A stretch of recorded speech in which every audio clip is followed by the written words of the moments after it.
সকল মিডিয়া বন্ধুদের আন্তরিকভাবে স্বাগত জানাই। আজকে ত্রিপুরা পবিত্র বিধানসভায় 2026-27 অর্থবর্ষের জন্য ত্রিপুরা সরকারের মাননীয় অর্থমন্ত্রী, মাননীয় মুখ্যমন্ত্রীর পৌরোহিত্যে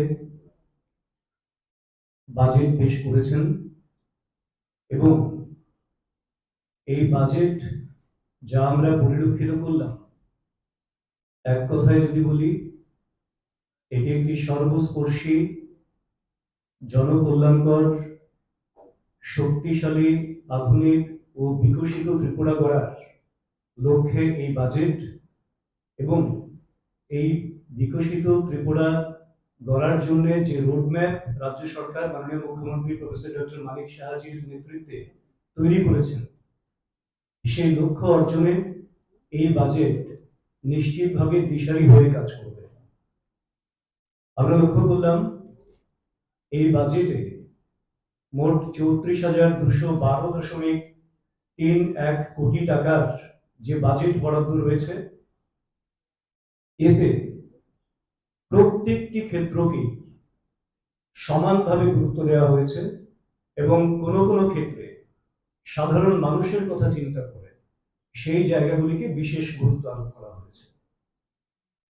যেমন স্বাস্থ্য খাতে বাজেট বরাদ্দ 25.29% বৃদ্ধি পেয়েছে গতবারের তুলনায়। গ্রামীণ উন্নয়নে 17.50% বৃদ্ধি পেয়েছে গত বছরের তুলনায়, গত বাজেট যেটা হয়েছিল তার তুলনায়। ঠিক তেমনি কৃষি ক্ষেত্রগুলি কিংবা শিক্ষা ক্ষেত্রগুলি, প্রত্যেকটা ক্ষেত্রে বাজেট বরাদ্দ বৃদ্ধি পেয়েছে এবং সবচেয়ে বড় কথা হলো এই বাজেটে প্রত্যেকটি দিককে বিবেচনায় আনা হয়েছে এবং প্রত্যেকটি ক্ষেত্রের জন্য, যাতে করে গ্রামীণ বিকাশ থেকে শুরু করে, যুব কল্যাণ থেকে শুরু করে, শিক্ষা, স্বাস্থ্য থেকে শুরু করে, পরিকাঠামো থেকে শুরু করে সমস্ত দিক থেকে একটা নতুন রূপে এই বাজেট পেশ করেছেন এবং তার মধ্যে অনেকগুলি নতুন নতুন বিষয়ও সেই বাজেটে প্রস্তাবিত রয়েছে। যেমন ত্রিপুরা গভর্নমেন্ট টেকনিক্যাল ইউনিভার্সিটি স্থাপনের কথা বাজেটে বলা হয়েছে, ত্রিপুরা গভর্নমেন্ট ওমেন ইউনিভার্সিটির কথা বলা হয়েছে, মহিলা বিশ্ববিদ্যালয় ত্রিপুরাতে নেই তার বিষয়ে বলা হয়েছে, এবং স্বাস্থ্য ক্ষেত্রকে আরো ঢেলে সাজানোর জন্য স্বাস্থ্য পরিষেবাকে বিভিন্ন ক্রিটিক্যাল ডিজিজ যেগুলি আছে সেইগুলির বিষয়ে যেমন সেখানে অনেকগুলি বিষয় রয়েছে। এজিএমসিতে হিমোফিলিয়া, থ্যালাসেমিয়ার মতন যে ক্রিটিক্যাল ডিজিজ যেগুলিকে আমরা বলি, তার ম্যানেজমেন্ট সেন্টার স্থাপনের কথা যেমন বলা হয়েছে, আবার ঊনকোটিতে cancer diagnostic and management unit বা সেন্টার স্থাপনের কথা বলা হয়েছে।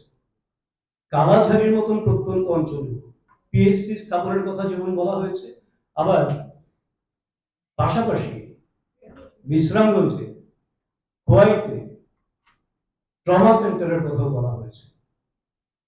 কোথাও কোথাও পিএসসি কে উন্নীত করা হচ্ছে, আপগ্রেডেশনের কথা বলা হয়েছে।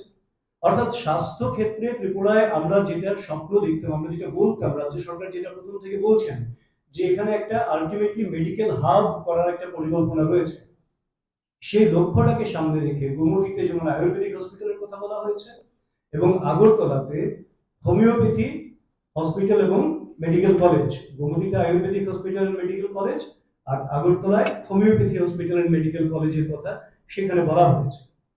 এবং সেই সঙ্গে আমরা আরেকটা বিষয় যদি লক্ষ্য করি, যেটা অত্যন্ত গুরুত্বপূর্ণ বাজেটের, যেটা দেখা যায় আমাদের জনজাতি কল্যাণের জন্য বাজেট বরাদ্দ, একটা হচ্ছে টিএসপি থেকে যে বরাদ্দ, সেই বরাদ্দে যেমন বৃদ্ধি হয়েছে, আর সরাসরি যে টাকাটা দেওয়া হয় টিএসপির বাইরে, সেখানেও গতবারের তুলনায় 6% উপরে বরাদ্দ বৃদ্ধি পেয়েছে। অর্থাৎ জনজাতি কল্যাণের জন্য রাজ্য সরকার যে আন্তরিকতার সঙ্গে কাজ করছেন, বিভিন্ন প্রজেক্ট, এইগুলি তো তার বাইরের বিষয়, তার বাইরেও যে রাজ্য সরকার আন্তরিকতার সঙ্গে কাজ করছেন তার সম্পূর্ণ একটা রিফ্লেকশন কিন্তু এই বাজেটের মধ্যে রয়েছে। যার জন্য আমরা দেখি ছাউমুনুতে ট্রাইবাল রেস্ট হাউস কিংবা ফুলকুমারীতে ট্রাইবাল রেস্ট হাউস এইগুলি যেমন নির্মিত হবে, ট্রাইবাল বোর্ডিং হাউস নির্মিত হবে, অনেকগুলি নতুন স্কুল সেখানে তৈরির পরিকল্পনা রয়েছে, এবং সেই সঙ্গে স্পোর্টসের ক্ষেত্রটিকেও সমান গুরুত্ব দেওয়া হয়েছে। কলসিতে যেমন সিনথেটিক টার্ফের কথা বলা হয়েছে, আবার আমাদের যেটা দশরথদেব স্টেডিয়াম যেটা রয়েছে সেখানে 30,000 দর্শক বিশিষ্ট ধারণ ক্ষমতা বিশিষ্ট এখানে গ্যালারি নির্মাণের কথা বলা হয়েছে। এনএসআরসিসিতে একটা নতুন ইনডোর জিমনাসিয়াম তৈরি হবে।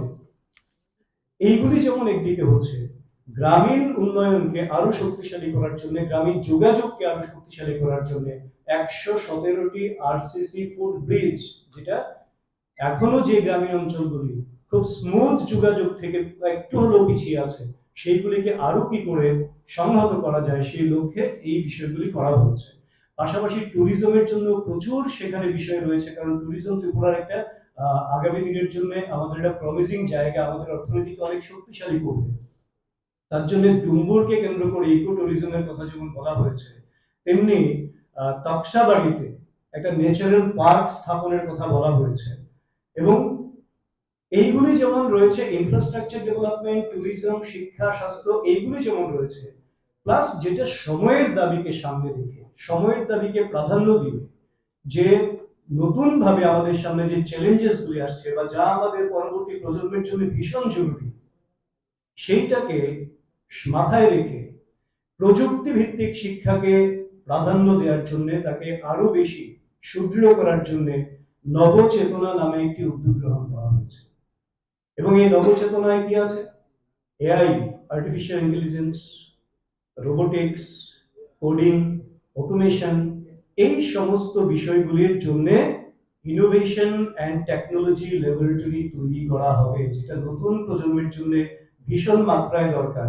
শুধু তাই না, এআই কে কাজে লাগিয়ে আগরতলাতে এআই সিটি প্রকল্প যেটা রয়েছে, সেখানে একটা আইটি পার্ক নির্মিত হবে আগরতলাতে, সাইবার সিকিউরিটি তহসিল নির্মিত হবে আগরতলাতে, যাতে করে সাইবার বিষয়ে যে আমাদের উদ্বেগ সেটা অনেকটা নিরসন হবে, মানুষ অনেক কিছু জানতে পারবে। এবং সেই সঙ্গে আমাদের পরবর্তী প্রজন্মের অনেকেই চায় যে একটা মাত্রায় শিক্ষিত হওয়ার পর কেউ কেউ বিদেশে চাকরি করার জন্য তাদের একটা স্বপ্ন থাকে, যার জন্য তাদের নিজের থেকেই সেই উদ্যোগ গ্রহণ করতে হয়।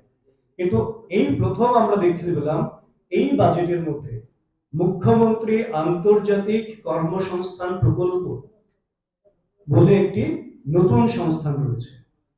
এর মাধ্যমে যারা নার্সিং কিংবা আইটিআই, ডিপ্লোমা, ডিগ্রি ইত্যাদি লাভ করছেন, সেই সমস্ত শিক্ষার্থীদের বিদেশে কর্মসংস্থানের সুযোগ সৃষ্টি হবে।